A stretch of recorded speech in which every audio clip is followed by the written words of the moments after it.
कक्षा 10वीं वाले विद्यार्थियों को अध्याय 4 में दिया है द्विघात समीकरण। तो द्विघात समीकरण से यहाँ पे मैं महत्वपूर्ण प्रश्न बता देता हूँ। पूरा ब्लूप्रिंट के हिसाब से बता रहा हूँ, तो ब्लूप्रिंट के हिसाब से है तो आप लोग देख लेना, ठीक है।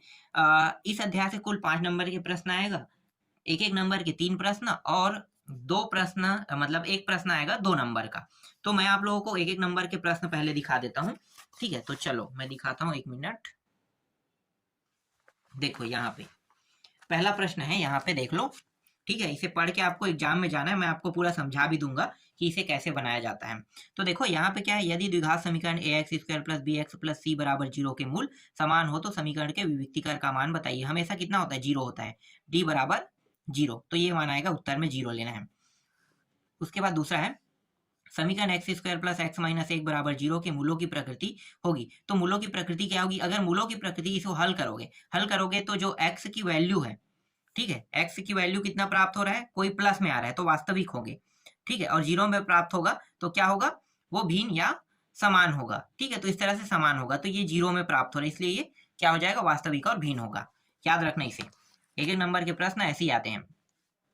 और किसी द्विघात समीकरण में चर की अधिकतम घात होती है, तो अधिकतम घात कितनी होती है, तो 2 होती है, ठीक है। यहाँ पे 2 ले लेना है। चौथा प्रश्न है, द्विघात समीकरण ax² = bx + c = 0 का विभक्तिकर होगा, तो d = b² - 4ac, ठीक है, ये होगा। ये सूत्र याद है ना, याद रखना है आपको। चलो आगे दिखाता हूँ। नेक्स्ट प्रश्न है, निम्नलिखित में से किसी द्विघात समीकरण के मूल वास्तविक होंगे, तो x² + 9x + 4 = 0, ठीक है, ये होगा। आगे दिखाता हूँ। छठवां प्रश्न है, द्विघात समीकरण 2x² - 7x + 6 = 0 के मूल होंगे, तो मूल कितने होंगे, इसको हल करेंगे। हल कैसे करोगे, आप लोग गुणनखंड आता है ना, गुणनखंड करो, ठीक है। इसे 2 हिस्सों में तोड़ लेंगे, कितना होगा, 3 और 2, तो 3 और 2 में टूटेगा, तो एक हिस्सा 3 व 5 2 प्राप्त होगा, एक हिस्सा 2 प्राप्त होगा, ठीक है। तो 2 मूल होते हैं हमेशा वर्ग वाले में, याद रखना, ऐसे भी प्रश्न आते हैं। इसके बाद है, निम्नलिखित में से एक वर्ग समीकरण नहीं है, तो ये x - 2, ठीक है, ये वर्ग स्क्वायर बराबर x² + 3, ये जो है ये नहीं है। आठवां प्रश्न है, यदि 1/3 वर्ग समीकरण x² + kx - 5/3 = 0 एक मूल है तो k का मान होगा, तो k का मान कितना होगा, 14/3 होगा, ठीक है। इसे हल करोगे तो निकल जाएगा। x का मान आप मतलब यहाँ पे जो 1/3 है ना, x की जगह पे रखोगे तो ये प्राप्त हो जाएगा, ठीक है। जहां जहां पे x है वहां पे रखना है। इसके बाद देखो, 9वां प्रश्न है, k के किस मान के लिए वर्ग समीकरण x² + 2x + k = 0 के दोनों मूल बराबर होंगे, ठीक है। तो उसका उत्तर हो जाएगा, उत्तर देखो 0 और 1 लेना है। द्विघात समीकरण 3 अंडर रूट के मतलब 3 और अंडर रूट के अंदर 2 है, और x² है प्लस 10x + 3 अंडर रूट के अंदर 2 = 0 की विभक्तिकर का मान होगा, तो 28 होगा, ठीक है। आगे दिखाता हूँ। 10वां प्रश्न है, द्विघात समीकरण, एक सेकंड, कहाँ है 10वां, हाँ ये तो हो गया ना। 11वां, द्विघात समीकरण 2x² - 6x + 3 = 0 के मूल होंगे, वास्तविक होंगे, ठीक है। अगर 0 प्राप्त होता है या प्लस में कोई मान प्राप्त होता है, याद रखना, वास्तविक कब होगा, काल्पनिक कब होगा, मैं बता देता हूँ। वास्तविक तब होगा जब मान प्लस में हो, 0 नहीं प्राप्त होगा, 0 के अलावा कोई भी मान प्राप्त हो, जैसे कि 1 2 3, ये मान प्राप्त होगा वास्तविक। और काल्पनिक में क्या होगा, जब माइनस में, -1 -2 -3, इस तरह से ये आगे बढ़ते रहेगा, ठीक है। और ये जो समान होता है ना, समान और असमान वाला जो टॉपिक होता है, ठीक है, तो समान और असमान कब होगा, जब 0 प्राप्त होगा तो समान होगा, और असमान जब वो मान प्लस या माइनस में रहता है तब क्या होता है, हमेशा असमान रहता है, याद रखना, ठीक है। मैंने बता दिया आपको। चलो आगे देखो। उसके बाद 14वां प्रश्न है, सॉरी 14वां बोल रहा था, 12वां, पहले 12वां देखना है। द्विघात समीकरण में मूलों की अधिकतम संख्या होती है, तो 2 होती है, ठीक है। 2 मैंने बताया था इससे पहले वाले में, 2 3 बटे 2 सही 3 बटे 2 सही 3 बताया था, और 2 बताया था, तो 2 ही दिखाया था ना, वही है। आगे देखो, निम्न समीकरण, यहाँ पे इसके हल को क्या होंगे, ये माइनस में है मतलब दोनों मान प्लस में आएगा, तो यहाँ पे ये ले लेना है। वर्ग समीकरण ये दिया हुआ है, मूलों की प्रकृति बताना है, तो मान क्या प्राप्त हो रहा है, अगर प्लस में प्राप्त हो तो वास्तविक होगा। समान कब होगा, समान जब मान 0 प्राप्त होगा, याद रखना। तो समान तो कभी भी गुणनखंड करोगे तो समान नहीं प्राप्त होता है, मतलब 0 कभी प्राप्त नहीं होता है, हमेशा प्राप्त क्या होता है, या तो मान प्लस में प्राप्त होगा या माइनस में, लेकिन यहाँ के जो मान है वो किस में प्राप्त होगा, प्लस। कैसे पता चलेगा प्लस में प्राप्त होगा, ठीक है, बड़े मान आपको एक छोटे एक पड़ा है, ठीक है, तो वास्तविक ले लेना, यहाँ पे वास्तविक होगा।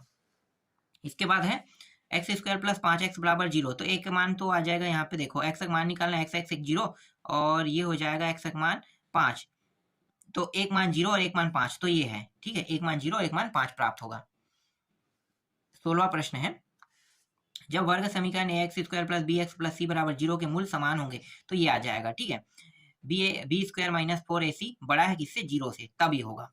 आगे देखते हैं, रिक्त स्थानों की पूर्ति देख लेते हैं। रिक्त स्थानों की पूर्ति में पहला है एक समीकरण पी एक्स बराबर 0 जहाँ पी एक्स घात 2 का बहुपद हो तो द्विघात समीकरण कहलाता है, ठीक है। तो यहाँ पे क्या लिखना, द्विघात लेना है। किसी द्विघात समीकरण के अधिकतम 2 मूल हो सकते हैं। समीकरण एक्स ये दोनों दिया है तो ये जो है प्लस में आएगा और ये वाला माइनस में आएगा, देखो इस तरह से। यदि किसी द्विघात समीकरण के मूल वास्तविक और समान हो तो मान क्या होगा, 0, मैंने अभी जस्ट बताया था आपको, ठीक है। सब वही देखो रिपीट हो रहा है, रिपीट बार बार रिपीट होते रहेगा। लेकिन अगर आप एक बार समझ गए ना, 4-5 टाइप है, बस सीखना है और समझना है। द्विघात समीकरण a x square plus b x plus c बराबर 0 अभिव्यक्ति करके सूत्र ये होगा b square minus 4ac, d बराबर बी स्क्वायर माइनस 4ac लेना है। द्विघात समीकरण के मूल ज्ञात करने के लिए सूत्र प्राचीन भारतीय गणितज्ञ श्रीधराचार्य ने दिया था, ठीक है, ये सही है। आगे देखते हैं, 7वां देखो, द्विघात समीकरण का विकर्ण ऋणात्मक हो तो मूल क्या होगा, वास्तविक वही नहीं होगा, तो वास्तविक नहीं होगा, काल्पनिक लेना है। यहाँ पे मैंने वास्तविक लिख दिया, काल्पनिक लेना है यहाँ पे, ठीक है।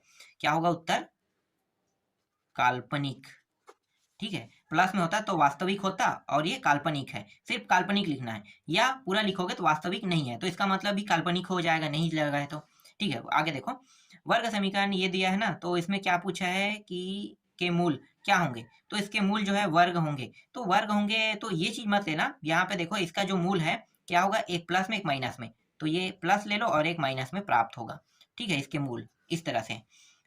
यदि पी एक्स एक द्विघात समीकरण द्विघात बहुपद है तो पी एक्स बराबर 0, तो यहाँ पे जो सूत्र लगाना है श्रीधराचार्य का सूत्र लगा देना है, ठीक है। ये सूत्र है minus b plus minus under root के अंदर बी स्क्वायर माइनस 4ac अपान 2a, ये होता है सूत्र। 10वां देखो, द्विघात समीकरण a x square plus b x plus c बराबर 0 के मूल ज्ञात करने के सूत्र, तो इसका सूत्र क्या होता है, इसका सूत्र होता है एक्स बराबर, यहाँ पे द्विघात समीकरण ज्ञात करने का सूत्र है ना, तो ये एक मिनट, ये क्या होगा को, ये वर्ग कहलाएगा, देखो ये थोड़ा सा आगे हो गया है, ये यहाँ पे आएगा, ठीक है, ठीक, ये इसका है 10वां का है और ये वर्ग इसका है, ठीक है, ये थोड़ा सा गलत हो गया है, देख लेना। इसके बाद है ये वाला जो सूत्र ये दिखा है, दोनों मूल कह रहा है, दोनों मूल बताना है, तो यहाँ पे उत्तर क्या आ जाएगा, यहाँ पे उत्तर आ जाएगा अगर दोनों मूल मतलब 0 प्राप्त होता है तो वास्तविक होगा, और क्या होगा देखो जैसे 0 है और यहाँ पे 0 है, 0 प्राप्त होगा तो ये वास्तविक और समान होगा लेना है, ठीक है, वास्तविक और समान लिखना है यहाँ पे। चलो आगे देखते हैं। इसके बाद देखो सही जोड़ी मिलाव देख लेते हैं। सही जोड़ी मिलाव में देखो पहला क्या है, यदि किसी द्विघात समीकरण का अभिव्यक्ति का डी बड़ा है और बराबर 0 तो क्या होगा, तो मूल वास्तविक तथा भिन्न होंगे, ठीक है।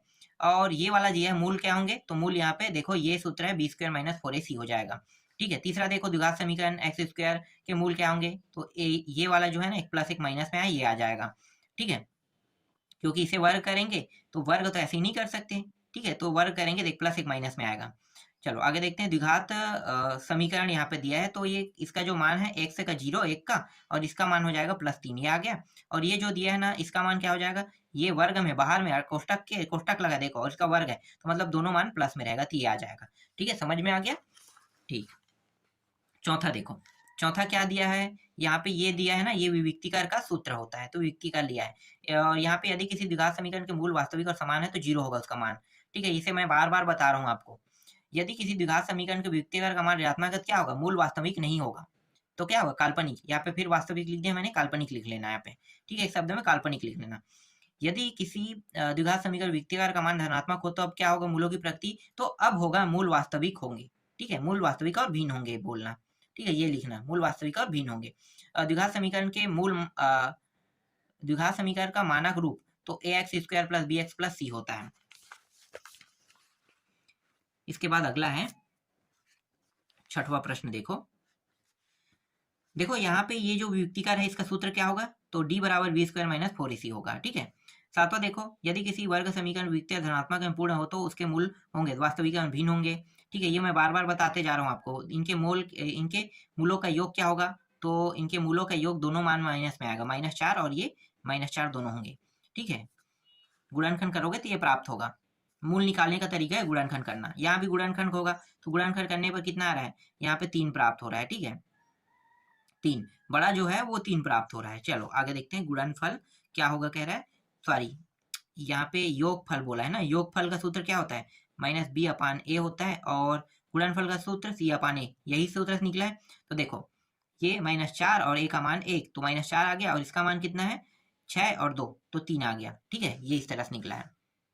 और समीकरण जिसमें चर की अधिकतम घात 2 हो क्या कहलाता है, तो वर्ग समीकरण कहलाता है, ठीक है। 11वां देखो, क्या 2x² ये एक द्विघात समीकरण है, मतलब यहाँ पे क्या निकालना है, द्विघात समीकरण मतलब मूलों की प्रकृति निकालना है, दोनों मूल, तो एक मूल है 2 हो जाएगा -2, और एक है 2/3 प्राप्त होगा यहाँ पे, जैसे कि यहाँ पे दिया हुआ है, ठीक है। उत्तर 12वां देखो, द्विघात समीकरण 2x² - 7x + 6 = 0 के मूल होंगे, तो यहाँ पे उत्तर क्या लेना है, यहाँ पे उत्तर 12वां में, एक सेकेंड, इसका तो नहीं होगा, और इसका होगा 12वां का -2/2/3 होगा, ठीक है, ये इसका होगा। आगे देखो वर्ग समीकरण, और ये इसलिए नहीं हुआ क्योंकि ये अंडर रूट के अंदर में x है, मैं यहाँ पे देख नहीं पा रहा था, ठीक है, अंडर रूट के अंदर x लगा, इसलिए ये कुछ भी हल नहीं हो सकता। आगे देखो वर्ग समीकरण x, कहाँ पे 13वां प्रश्न, वर्ग समीकरण x² + cx + b बराबर मूलों के योग कितना होगा, तो मूलों के योग कितना होगा, तो यहाँ पे -c ले लेना है, ठीक है, ये जो c है ना वही होगा, तो c अपान a, तो ये -c/1 यही होगा, ठीक है, तो वही c बस आएगा उत्तर में, ठीक है। अब देख लेते हैं सत्य देख लेते हैं। तो देखो सत्य में पहला प्रश्न क्या है, एक द्विघात समीकरण के एक से अधिक मूल हो सकते हैं, ये असत्य है, ये वाला भी असत्य है, ठीक है, क्योंकि यहाँ पे एक मान तो 0 है, लेकिन एक मान इसमें आना चाहिए था, प्लस में आना चाहिए था, माइनस बताया इसलिए गलत है। और ये वाला जो है सत्य है, मूल समान होंगे, ये सही कह रहा है, अगर 0 प्राप्त हो मूल समान होंगे। द्विघात समीकरण है, ये गलत है, एक घात है, मतलब ये द्विघात नहीं हो सकता, एक घात समीकरण हो सकता है, इसलिए ये असत्य है। वर्ग समीकरण चर अधिकतम घात कितनी हो सकती है, तो अधिकतम घात जो है, एक से चर की अधिकतम घात कुछ भी हो सकती है, गलत है, 2 ही होगा। x² - 1 = 0, x के मान 0, ये गलत है, दोनों मान क्या होंगे, एक प्लस एक माइनस में आएगा, तो ये गलत है, एक तो ठीक है, एक मान क्या होना चाहिए था, माइनस में होना चाहिए। सातवां है, जब वर्ग समीकरण के दोनों मूल समान हो तब विभक्ति का d = 0 होगा, ये सत्य है। वर्ग समीकरण ये है तो योग कितना होगा, 2, तो 4 -2 होगा, ये गलत है, -2 होता तो सही होता। वर्ग समीकरण यहाँ पे सूत्र विधि पाइथागोरस प्रमेय द्वारा दी गई है, ये गलत है, कभी भी पाइथागोरस प्रमेय से नहीं होगा, ठीक है। वर्ग समीकरण के अनेक हल होते हैं, ये गलत है, 2 ही हल होते हैं, और d बड़ा हो बराबर हो तो मूल वास्तविक होंगे, ये सत्य है, ठीक है। तो अब देख लेते हैं वो प्रश्न जो 2-2 नंबर के हैं, और ये 2-2 नंबर में आने वाले, अभी तो मैंने जो प्रश्न बताया वो 3-3 एक नंबर के 3 प्रश्न आने हैं ना, तो वो प्रश्न हो गया, तो फिक्स है, यहीं से आएगा और कहीं से नहीं आएगा, समझ में आ गया होगा। 2-3 टाइप का प्रश्न है, ठीक है, एक में विभक्तिकार का सूत्र पूछेगा, वास्तविक है, भिन्न है, काल्पनिक कब होता है ये पूछ सकता है, सभी में ऐसा ही रहेगा, ज्यादा झंझट नहीं होगा इसमें, ठीक है। अब देखो यहाँ पे क्या कहा है, यहाँ पे एक ये प्रश्न दिया हुआ, ठीक है, तो द्विघात समीकरण या नहीं ये बताना है, कैसे पता चलेगा, देखो द्विघात समीकरण बताने का बहुत आसान तरीका है, मैं आपको बताता हूँ, ठीक है। यहाँ पे देखो ये और ये दोनों बराबर में दिया हुआ है, तो ये तो दिया हुआ है, ठीक है, इसमें 3 घात है, और इसमें भी कितने घात है, इसमें भी 3 घात है, ठीक है, यहाँ पे 3 घात है, तो ये 3 कर लेते हैं, 3 घात है दोनों में, 3 घात इसमें, 3 घात इसमें, ठीक है। अब क्या करेंगे, इसको तोड़ लेंगे, 3 घात को हटा लेते हैं, तो 3 घात को हटाएंगे तो क्या हो जाएगा, देखो कुछ इस प्रकार से बनेगा, ये जैसे बना है ना वैसे ही बन जाएगा, ठीक है। अब इसको हल करते हैं, तो इसको क्या करेंगे, जो x वाले घात, ध्यान देना, 3 घात के साथ हल होगा, 2 घात के साथ, 1 घात के साथ, तो ये सब चीज कटफिट होके क्या हो जाएगा, 2x² - 13x + 9, तो देखो हमें प्राप्त क्या करना था, घात में 2 प्राप्त करना था, 2 घात प्राप्त हो गए, इसका मतलब क्या है, ये एक द्विघात समीकरण है या वर्ग समीकरण है, हम कह सकते हैं, ये सही है, ठीक है।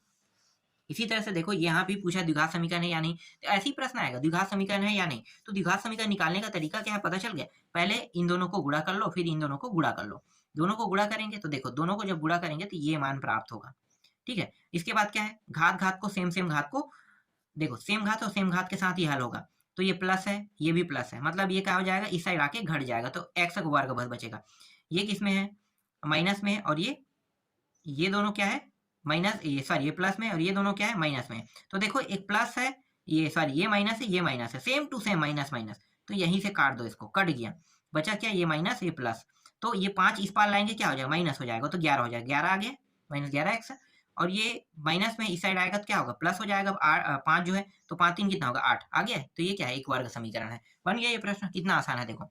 आठवां भी ऐसे ही रहेगा। ऐसे ही प्रश्न एग्जाम में आएगा, और दूसरे टाइप का प्रश्न नहीं आएगा। बहुत ईजी है। देखो इन दोनों को क्या करना है, पहले इन दोनों को गुणा करना है, फिर इनको तोड़ देना है। तोड़ोगे तो कैसे तोड़ोगे, देखो x 3 घात plus 6x plus 12x plus 8 हो जाएगा। मतलब 2x x plus 2 x plus 2 x plus 2 3 बार गुणा करना है आपको।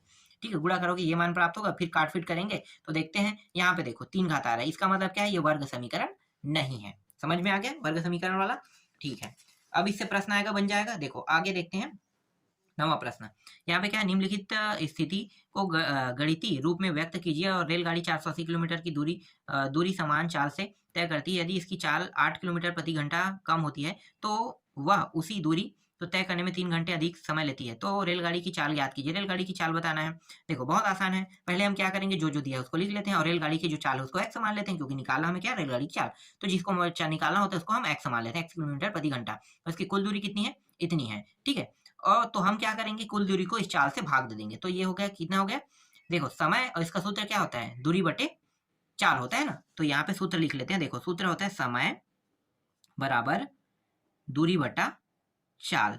तो समय का मैंने सूत्र लगाया, दूरी कितना है 480 और चाल कितना है x, भाग कर दिए। ठीक है, अब क्या कर रहे हैं, इसमें 8 इसकी यदि इसकी चाल 8 किलोमीटर कम हो जाए, कम हो जाना है, तो चाल क्या है, ये है। इसमें अगर 8 को क्या करेंगे, कम करना मतलब माइनस करना। तो देखो 8 को क्या कर देंगे, 8 को यहाँ पे कम, मतलब x माइनस ये 8 हो जाएगा। एक मिनट में दिखाता हूँ, ये x माइनस 8 हो गया। ठीक है, तो दूरी तो वही रहेगा, बस स्पीड कम कर दिया। तो स्पीड कम कर दिया तो क्या करेंगे, इस तरह से लिखेंगे 480 अपान x माइनस 8। अब क्या कर देंगे, देखो मैं आपको दिखाता हूँ आगे, दोनों को घटा देंगे। ठीक है, तो देखो इस तरह से आपको घटाना है, प्रश्न अनुसार कर देना है। ये वाला इसके साथ घटाएंगे तो दोनों को, अंतर पूछा है ना, एक सेकंड, क्या कहा था, अंतर कहा था कि 3 घंटे अधिक लेती है, तो रेलगाड़ी की चाल, हाँ रेलगाड़ी की चाल बताना है। ठीक है, तो इन दोनों को घटाया तो 3 प्राप्त होगा कह रहा है। ठीक है, इन दोनों को, तो 3 यहाँ पे दिया हुआ था प्रश्न में, क्या कहा है, 3 घंटे अधिक लेती, 3 घंटे। ठीक है, 3 घंटे अधिक लेती, इस तरह से। अब इसको हल करते जाना है। तो देखो लघुत्तम बराबर नहीं, सबसे पहले इन दोनों को गुड़ा, ये इसके साथ गुड़ा, ये इसके साथ गुड़ा, इस तरह से गुड़ा होगा। हल होने के बाद यहाँ पे देखो ये आ गया। तो ये क्या है, ये एक वर्ग समीकरण है। हमें तो यही बताना है ना कि वर्ग समीकरण है कि नहीं। ठीक है, तो वर्ग समीकरण है ये। इसी तरह से वर्ग समीकरण और पूछेगा इसमें, देखो कैसे बताना है, वर्ग समीकरण वाला है। यहाँ पे 306 दिया हुआ है। अब यहाँ पे क्या है, यदि निम्नलिखित गणित के रूप में व्यक्त कीजिए, दो क्रमागत धनात्मक पूर्णांकों का गुणनफल 306 है, तो हमें पूर्णांक को क्या, देखो पहला संख्या हम x मानते हैं, दूसरा संख्या x प्लस 1 मान लेते हैं। दोनों को गुणा कर देंगे, गुणा करेंगे तो ये प्राप्त होगा, और दोनों को पूरा हल करेंगे तो एक्स स्क्वायर प्लस एक्स यहाँ पे प्राप्त होगा। और दोनों को गुणनफल कितना प्राप्त होगा, 306 रख दिया। अब यहाँ पे इसको इस पार ले जाते हैं, माइनस हो जाएगा, तो ये क्या प्राप्त होगा, वर्ग समीकरण प्राप्त हुआ। ठीक है, तो वर्ग समीकरण प्राप्त है, संतुष्ट करता है। बस हो गया, ये बहुत आसान था। 11वां देखो, 11वां प्रश्न भी सेम टू सेम वैसा ही है। देखो 2x² प्लस ये है और k का मान इसमें निकालना है ना। तो चलो देखते हैं, बहुत आसान प्रश्न है। इनकी तुलना कर देते हैं इन दोनों से, वर्ग समीकरण की तुलना ये और ये। तो क्या होता है जब भी हम तुलना करते हैं, देखो सेम सेम घात ये है, मतलब सेम सेम मान क्या है, x है, x² कट गया। आपको अब दिखाई क्या दे रहा है, x अब दिखाई दे रहा है यहाँ पे 2, तो a का मान कितना हो गया, मतलब यहाँ पे a और 2 दिखाई दे रहा है, तो a का मान कितना होगा 2। यहाँ पे देखो b और k दिखाई है, तो b का मान कितना होगा k। यहाँ पे देखो c और क्या है 3, तो 3 आ जाएगा। इस तरह से इसे निकालते हैं। अब सूत्र लगा दो, वियुक्तिकार का b² माइनस 4ac। तो इसमें जैसे ही मान रखोगे, सभी का मान, b का मान, a का मान, c का मान, तो आपको मान मिल जाएगा। ठीक है, तो यहाँ पे देखो k बराबर कितना 24। अब k बराबर 24 हो, k का मान क्या है, प्लस माइनस 2√6 प्राप्त हो रहा है। ठीक है, ये इसका उत्तर है। आसान था, सेम टू सेम ऐसे ही ये भी बनेगा। देखो ये वाला 12वां, यहाँ भी क्या करेंगे, यहाँ भी इसका भी तुलना हम ax² plus bx plus c से कर देंगे। तो यहाँ पे a का मान कितना है k, b का मान कितना है 2k, और c का मान कितना है, c का मान 6 है। ठीक है, ये देखो आसान था, और ये माइनस में इसलिए -2k लेना है। ठीक है, अब बस b² माइनस 4ac वाला सूत्र लगा दो। ये रहा भैया, वियुक्तिकार का सूत्र लगा दिया हमने। लगा के इसको हल करते हैं, सभी को उसके जगह में रख देंगे। रखने के बाद क्या होगा, k का मान 0 1 6 प्राप्त हो रहा है। ठीक है, तो यही क्या है, इसका मान है, k का जो मान है वो 6 रहेगा। ठीक है, माइनस को अमान्य कर दिया तो k का मान क्या हो गया 6। ठीक, समझ में आ गया। चलो आगे दिखाता हूँ। इसके बाद है 13वां प्रश्न। देखो 13वां प्रश्न ये रहा। ठीक है, तो 13वां प्रश्न में क्या है, गुणनखंड विधि समीकरण को 0 हल कीजिए, हल करना है बस, ठीक है। तो हल कैसे करोगे, तो देखो ये पूरा समीकरण जो दिया हुआ है इसको मैंने यहाँ पे ले लिया, ठीक है। गुणनखंड कर रहे हैं इसका, और कुछ नहीं कर रहे हैं, गुणनखंड कर रहे हैं। तो गुणनखंड करेंगे तो देखो एक को बीच वाले को क्या करते हैं, 2 हिस्सों में तोड़ते हैं। तो 5 और 2 में तोड़ दिया इसको, इन दोनों का गुणा करने पर इतना प्राप्त होगा, होगा फिक्स है ना, होगा। कैसे, देखो 5 दूनी कितना होगा 10, तो 2 अंडर रूट, और अंडर रूट 2 कितना होता है, 2 2 आधा आधा है ना, पूरा होगा, पूरा 2 और गुणित 5 कर दो, 5 दूनी 10 तो आ गए ना। तो सेम टू सेम वैसे ही टूटा है, ठीक है। इसको पूरा हल करोगे तो ये प्राप्त होगा। मैंने इसे सिखाया भी आप लोगों को कि कैसे बनाया जाता है, इतना समय नहीं है कि मैं आपको पूरा बना के सिखाऊं, ठीक है। ये थोड़ा सा देख लेना, बहुत आसान होता है गुणनखंड। गुणनखंड से आसान और कोई प्रश्न नहीं है। गुणनखंड इसका भी करना है, देखो यहाँ पे इसका भी गुणनखंड करना है, ये भी आसान है गुणनखंड करना। ये यहाँ पे आ जाएगा, तो ये हो जाएगा 1/4, ठीक है। 1/4, 4 को हटा देंगे तो ये 4 और 4 यहाँ पे आ जाएगा, ठीक है। तो यहाँ पे इन्होंने क्या किया है, 4 दूनी 16 और 8 यहाँ पे ला दिया, ठीक है, इस तरह से। और ये नीचे से 8 को हटा दिया है, तो ऊपर में ना 8 का क्या कर दिया, भाग दे दिया है। मान लो ऊपर, सॉरी भाग बोल रहा हूँ, गुणा, 8 का यहाँ पे गुणा कर दिया है, तो ये भाग और ये भाग होके कट गया, ठीक है। तो ये मान प्राप्त होगा आपको। इसके बाद इसका गुणनखंड कर दो, गुणनखंड करना आता होगा आप लोगों को। तो एक्स का मान और एक्स का मान देखो, दोनों वैल्यू क्या है, सेम टू सेम प्राप्त होगा, ठीक है। और है क्या, गुणनखंड से देख लेते हैं। देखो यहाँ पे जो प्रश्न है, ये प्रश्न बहुत बड़ा है, गुणनखंड में आएगा ये, ऐसा प्रश्न नहीं आएगा, इतना बड़ा प्रश्न थोड़ी आता है, ठीक है। इतने बड़ा प्रश्न नहीं आएगा। तो ये 15 में ऐसे ही दिखा रहा हूँ, मैंने अभी जो 14 तक दिखाया वही प्रश्न 2 नंबर में आएगा, ये बहुत बड़ा है। और मूल ज्ञात कीजिए कहेगा, तो मूल ज्ञात कैसे करना है, सीधी सी बात है, क्या कर देना है भैया, ये देखो -7 और ये +7 कह रहा है। अब ये बहुत बड़ा हो रहा है ना, तो इसके लिए क्या कर सकते हो, कुछ जोड़ा और घटाए वाले तरीके का उपयोग करोगे, ठीक है। ऐसे प्रश्न बहुत बड़ा है तो ये प्रश्न तो नहीं आएगा एग्जाम में, मैं छोड़ देता हूँ इसको, ठीक है। 16वां देख लेते हैं, ये प्रश्न भी बड़ा है, तो ऐसे प्रश्न के लिए श्रीधराचार्य विधि से इसे हल किया गया है, देख लो। श्रीधराचार्य विधि का उपयोग किया है। इसको पहले क्या किया है कि ये y क्या हो गया, y की स्क्वायर, और ये जो है 3y हो जाएगा, इस साइड आके -3, और ये ऊपर में 1 बचेगा, ठीक है, इस तरह से। तो ये आ गया। अब इसका क्या करोगे, या तो गुणनखंड करना है तो गुणनखंड कर दो, और गुणनखंड कर विधि से अगर ये नहीं बनेगा तो श्रीधराचार्य विधि से बनाना है, जैसे कि ये श्रीधराचार्य विधि का उपयोग हुआ है, देख लो, ये है, ठीक है। इस ट्रिक का उपयोग किया गया है। फिर इसके बाद मैं आपको और दिखा देता हूँ, ये है, 2 संख्याएं ज्ञात कीजिए जिनका योग 17 है और उनका गुणनफल कितना है, 72 है, कह रहा है। बहुत आसान है, देखो 2 संख्याओं का योग कह रहा है, मतलब 2 को क्या कर देना है, 2 संख्याएं जिनका योग कितना है, 17 है, कह रहा है, ठीक है। तो ये देखो 17 - x है, पहली संख्या को मान लो x मानते हो, दूसरी संख्या क्या होगा, 17 - x हो जाएगा, ठीक है। इसके बाद क्या करना है, इन दोनों को गुणनफल भी करना है, तो ये गुणनफल हो गया, ठीक है। तो देखो ये गुणनफल को लेकर हल कर रहे हैं, ये रहा, और इसका बाद में करेंगे, ठीक है। तो ये रहा, इसको हल करते जाओ, हल करते जाओ, गुणनफल करेंगे तो ये हो जाएगा, हमारे पास आंसर आ जाएगा 8 और 9 प्राप्त हो जाएगा, ठीक है। ये प्रश्न शायद ही आएगा, मैं अभी आपको सिर्फ दिखा बस रहा हूँ इसको, ठीक है। ऐसे प्रश्न एग्जाम में नहीं आते हैं। 2 नंबर का दिया है, तो 2 नंबर वाले के हिसाब से मुझे तो नहीं लगता है इतना सारा इसमें प्रश्न दे दिया है, 2 नंबर के लायक नहीं है, छोड़ दो इसको, ये फालतू है, ठीक है। आगे मैं नहीं दिखाऊंगा, वो प्रश्न आएगा ही नहीं तो क्या मतलब दिखाने का, ठीक है। और मैंने द्विघात समीकरण वाला तो बता दिया था, ठीक है। जैसे कि देखो यहाँ पे कुछ प्रश्न है, परीक्षा बोर्ड से हम लोग मैच कर लेते हैं। जांच कीजिए कि क्या निम्न द्विघात समीकरण है, ठीक है। द्विघात समीकरण ये वाला देखो, तुलना करके बना रहे थे ना, वही है। तो जैसे मैंने बताया था, अगर वर्ग में आता है ये मान तो क्या होगा, ये रहेगा, ठीक है। ये तो सीख गए ना, तो मैं यहाँ पे आगे और नहीं दिखाऊंगा इसको। इसके बाद है कोई प्रश्न जो बचा होगा,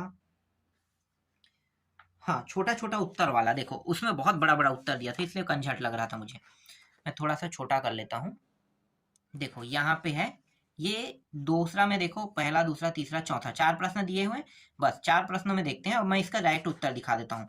सबका यहाँ पे इन्होंने बहुत आसानी से, बहुत इजी हल किया। पहला का उत्तर हो गया, ठीक है। दूसरा का देखो, ये दूसरा है, और ये तीसरा है, तीसरा का भी उत्तर हो गया, ठीक है। चौथा दिखाता हूँ मैं आपको अब, ये रहा चौथा का उत्तर। और यहाँ पे देखो के का मान वाला है ना, तो यही सब प्रश्न एग्जाम में आएगा और कोई नहीं आएगा, ठीक है। ये के का मान वाला है, देख लो, ये रहा सभी का उत्तर, ये चौथा तक के देखना है। इसके बाद क्या है, इसके बाद ये जो प्रश्न है, ये गुणनखंड विधि से द्विघात समीकरण, गुणनखंड करना है, तो गुणनखंड करने वाला तो आप लोगों को पता है, ठीक है। यही टाइप के प्रश्न आएंगे, 2 नंबर है, और कोई ज्यादा नहीं आएगा।